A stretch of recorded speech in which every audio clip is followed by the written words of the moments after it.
the terms and conditions proposed by the Export-Import Bank of the Republic of China, Taiwan are accepted.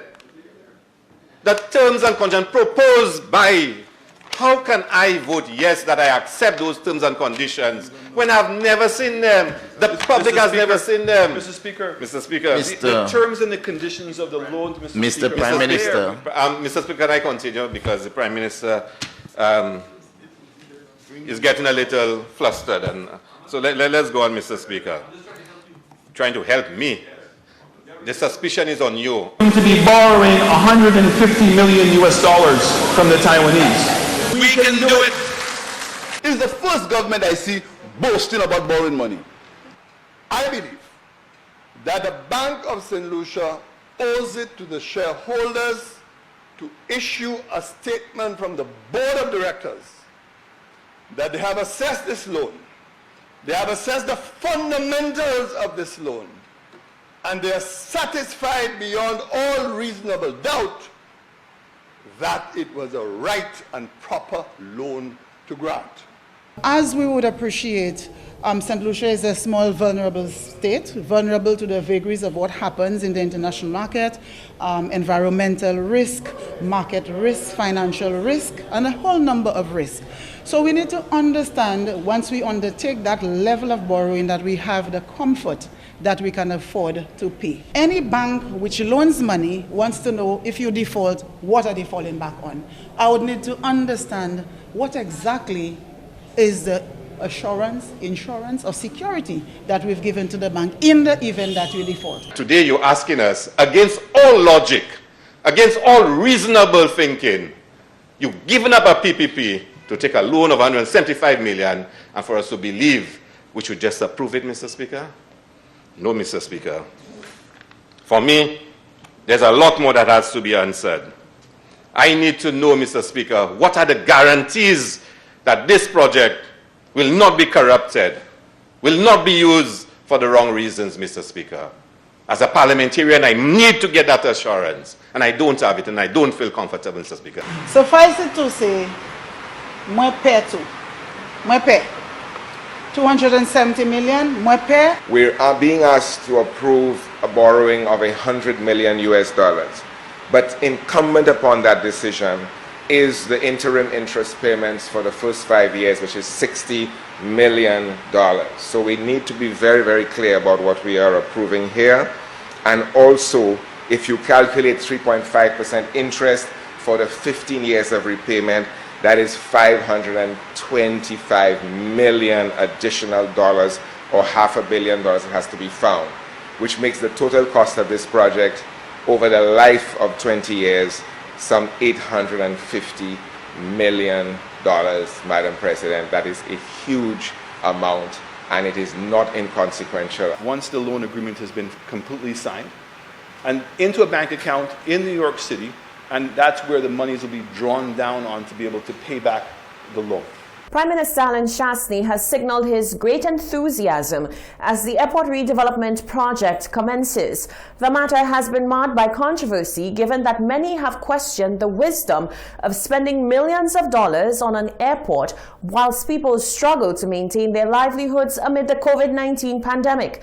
But Prime Minister Chastanet argues that it is for this reason that the project is vital. The HIA redevelopment project has been the subject of intensely debated arguments regarding the government's fiscal prudence during a time when the citizenry is reeling from the economic impact of the COVID-19 pandemic. The HIA redevelopment project has been the subject of intensely debated arguments regarding the government's fiscal prudence during a time when the citizenry is reeling from the economic impact of the COVID-19 pandemic. The criticisms and questions have not daunted the efforts of the Chastanet-led government to not just embark on the project, but to see it through to completion. In terms of the project starting right now, we're very excited.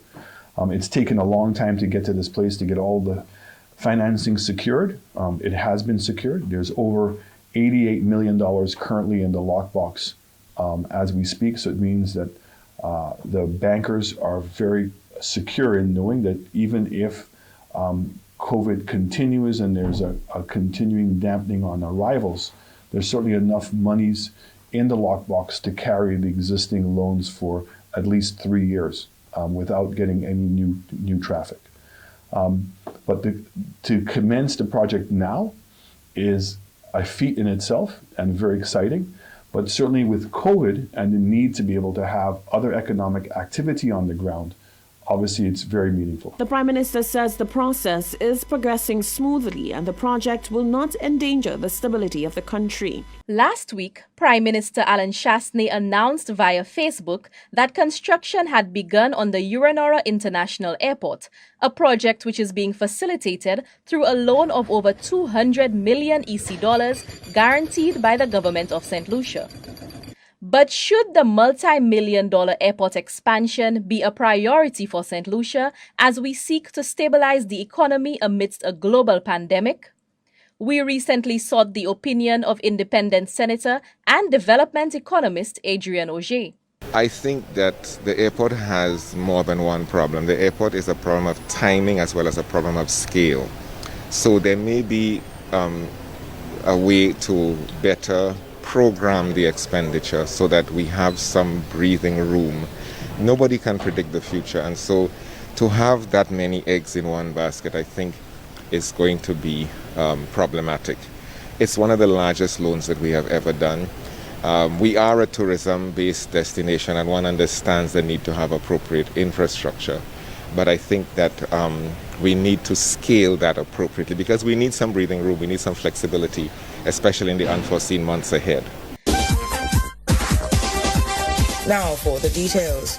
Court filings in the United States just made public is suggesting a tainted arrangement between a company run by a South Florida man and 3 persons now members of the government in St. Lucia.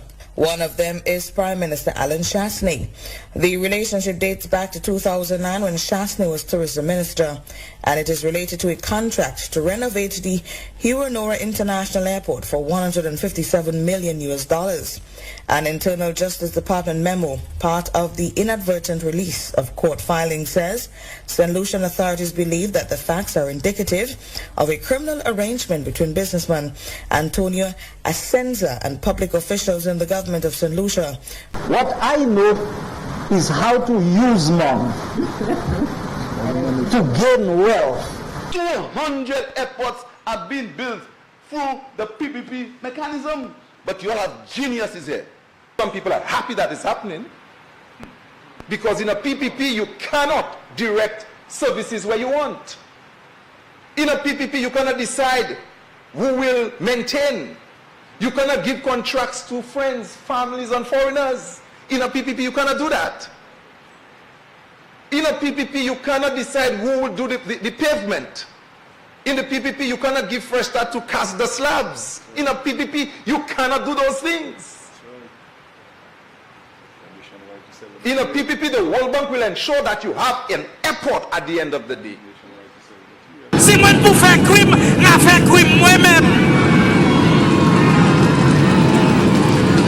The new Hewanorra International Airport is decorated with beautiful St. Lucian art and has lots of trees.